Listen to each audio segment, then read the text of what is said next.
I debated heavily if I was going to make this video. Welcome to 2024. I guess I could say I'm going to set the expectation a little bit for so many people, but I'm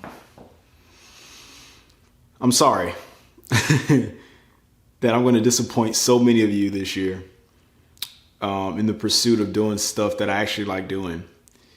When I started this channel back in 2016 is when I started making motorcycle videos. I didn't know what the heck I was doing, man.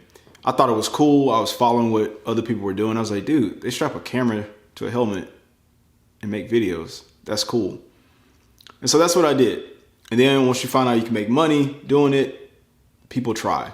They just make content. And then when you get monetized, you start basically getting caught in that trap where you have to keep making content to keep producing it, because you start making the money and then you start funding some of your stuff with that money. It's a roller coaster ride. So the things that I've done up until this point, they've evolved big time. And I truly have not known what the heck I wanted to do with this channel. I've tried many different things, and I really didn't figure it out until 2021 when I bought the first bike to rebuild. Now, over these years, it's been 7 years, man. I've done motorcycle reviews, just thought pieces on motor vlogs, trips, press events, rebuilds, and none of that stuff really made me happy up until the rebuild stuff. And I realized that I've kind of been running away from who I kind of am as a person. And what's crazy is that the rebuild stuff was always a thing. It's just, it just recently started being recorded. I bought my first bike to fix, I think between 2015 and 2016 off Craigslist. And I fixed that bike and I flipped it for profit. And it wasn't recorded. There's only pictures of it. And before then, I was working on my M109R. I was working on my Suzuki M50. You know, there's pictures of me changing my very first clutch cable. There is no video of that. And so doing the motorcycle reviews and doing the comparisons and trying to keep up with the audience, what people are watching, how to get views and stuff. At some point, I've made multiple videos on this burning out, basically, where I just couldn't keep up with it. I tried the motorcycle news stuff. That is work in itself. And the reason it was so much work for me is because it just didn't come natural to me. The reviews, when I actually had the bikes on hand to do them, I was pretty good at them. But I realized I still didn't want to do them. But it was up until 2021 when I bought that first wrecked bike that I realized, like, dang, this is actually something that I'm excited for, and something that I really I love doing this. And I've done it multiple times since then, because that naturally makes me happy, and it's something that I get happy to do. And because of that, the rebuilds, the channels kind of pivoted towards that more. And I've done the press events in between that. There's so many people here that just don't watch anymore because of that. You got 30-some thousand subscribers. People say, like, you got so many subscribers, your channel is big. It doesn't matter if you only get 1,500 views a video. That's fundamentally mean it's broken. It doesn't matter how many subscribers you have if nobody's watching the video. And I've come to terms with that. But since I've done the rebuilds, I realized I'm so much more excited to make content surrounding that, because that's something that naturally just comes to me. As a kid, my mom told me I would play with Legos, of course, and also I would take all of the stuff apart in the house. She told me this up in maybe a couple years ago.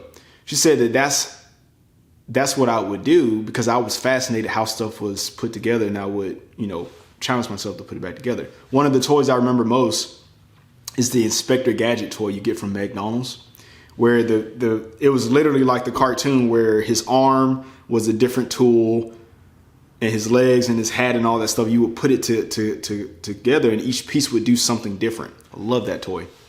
And because of that, I realized, like, I should have been an engineer That's something that I should have done, and I've ran away from it for years, like CAD and architecture, Google SketchUp. I ran from all that stuff. And now I'm actually coming full circle back to that stuff now because I realize that's actually what I like doing. So I know a lot of people, they want to see the travel. They want to see the comparisons and me compare this bike to that bike. I just don't like doing it anymore. I just don't. And I put so much effort into it because I try to be so thorough. It's just, it takes a lot of work. And I'm just like, you know what? I just don't like doing it. So I had to ask myself this question recently also. And it made so much sense to me that, would I be doing this if YouTube didn't exist? Would I be riding a motorcycle with a camera strapped to my head outside of making a memory with a friend? Like just straight up telling a story on camera? No, I would not be doing it. I would not do that.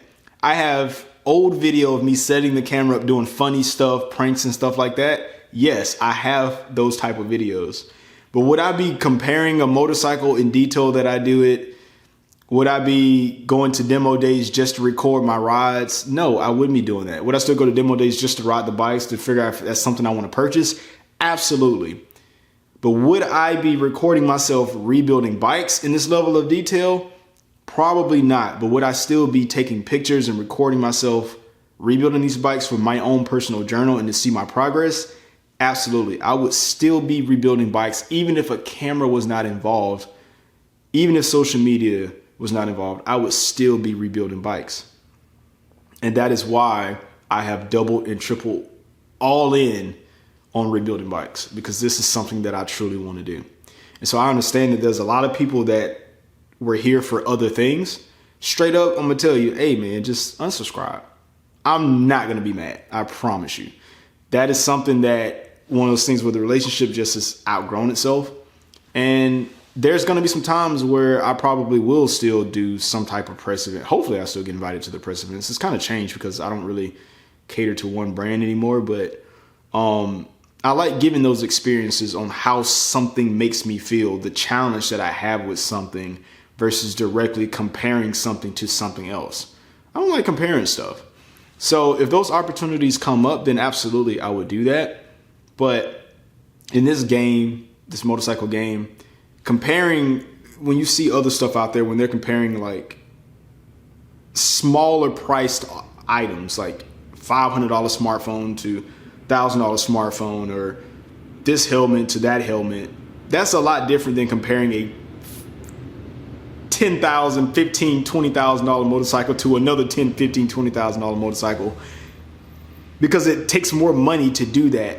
And at the same time, when you're getting in the room with these brands that you're doing this stuff with, they're looking for a return for them giving you that thing to do it with. And if you're not producing the return for that, then why would they keep you around anyway, though, right? So it's a part of the game. But I can tell you that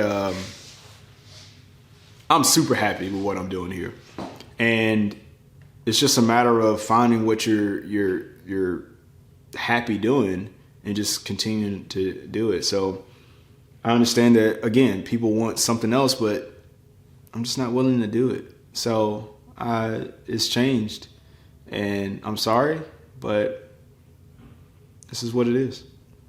So I'm going to get back to working on the CBR. I'm going to get back to working on Sportster. When those videos come out, I think the full series will come out at the same time versus dropping individual videos at once or at individual times. So yeah, I'll catch you in the next one. Maybe. Peace.